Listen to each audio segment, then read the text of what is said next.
వరంగల్ జిల్లాలో సూర్యుడు నిప్పుల కొలిమిగా మండుతున్న ఎండలకు ప్రజలు అనేక ఇబ్బందులు పడుతున్నారు. 3-4 రోజులుగా వరంగల్ జిల్లాలో సుమారు 46.5 సెంటీగ్రేడ్ల వరకు ఉష్ణోగ్రతలు చేరుకున్నాయి. రాత్రి ఉష్ణోగ్రతలు కూడా సుమారు 30 వరకు చేరుకోవడంతో ఉక్కుపాతలతో ప్రజలు అనేక ఇబ్బందులు పడుతున్నారు. పగటి ఉష్ణోగ్రతలు అయితే అసలు ప్రయాణం రోడ్ల మీద ప్రయాణం చేసే పరిస్థితులు సామాన్యుల పరిస్థితులు లేకుండా పోయాయి. ప్రత్యేకమైన పరిస్థితుల్లో నగరానికి వస్తున్న ప్రజలు ఈ ఎండలను తట్టుకునేందుకు ముఖానికి టవళ్లు కానీ దస్తులు కానీ చేతి రుమాలు కానీ కట్టుకొని తాము ప్రత్యేకమైన పరిస్థితుల్లో ప్రయాణం చేస్తున్నారు.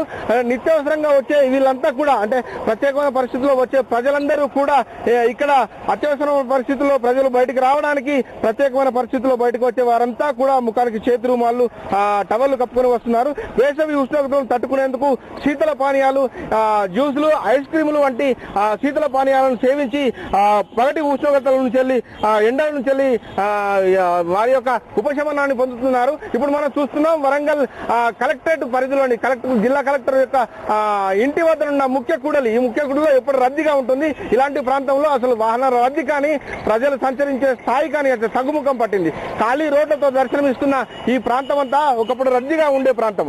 దీంతో అసలు ఈ ప్రయాణికులు ఏ విధంగా అంటే ఈ ఎండలను తట్టుకునేందుకు ఏ విధంగా చూస్తున్నారు అంటే ఆ ప్రయాణికులు వాళ్ళు ప్రయాణం చేస్తున్నప్పుడు వాళ్ళు అంటే ఏ విధంగా అంటే ఈ ఎండలను తట్టుకునేందుకు ఏ విధంగా వాళ్ళు ప్రత్యేకమైన చర్యలు తీసుకుంటున్నారు, ఏ విధమైన జాగ్రత్తలు తీసుకొని ప్రయాణం చేస్తున్నారనే విషయాన్ని మనం వారిని అడిగి తెలుసుకుందాం. చెప్పండి, అంటే ఇప్పుడు మీరు ఈ ఎండలను తట్టుకునేందుకు అంటే ఎప్పుడు లేని విధంగా వరంగల్ జిల్లాలో 46.5 వరకు ఉష్ణోగ్రతలు చేరుకున్నాయి. ఈ ఎండలను తట్టుకునేందుకు ఎలాంటి చర్యలు తీసుకుంటున్నారు, ఈ ఎండలకు ప్రధానమైన కారణం ఏంటని మీరు అనుకుంటున్నారు?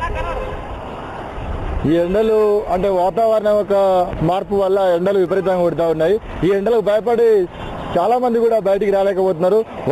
వచ్చే మేము కూడా అనేక జాగ్రత్తలు తీసుకుంటూ ఒక దిక్కు నిమ్మరసం దాక్కుంటూ ఒక దిక్కు బోండాలు దాక్కుంటూ ఒక దిక్కు నీడకు వచ్చి పాగి మరో కొద్ది దూరం ప్రయాణం చేస్తూ జీవనాన్ని కొనసాగుతున్న పరిస్థితి. రియల్ ఎస్టేట్ చేస్తాం కాబట్టి బయటికి పోయినాం. ఒక డాక్యుమెంట్ తెచ్చుకుందామని పోయినాము. వర్షపడకుండా వచ్చినాం. ఇంటికి పోయి ఒక కొబ్బరి బొండాలు తాగుదామని తీసుకొని వెళ్ళిపోతున్నాం. ఇంత ఎండలైతే ఇప్పటి వరకు అయితే మేము తీయలేదు. ఇయర్ 50 years ఇంకా ఇప్పుడు తీయలేదు. అంటే ఉష్ణోగ్రత తీవ్రత అనేది తీవ్రంగా ఉంది.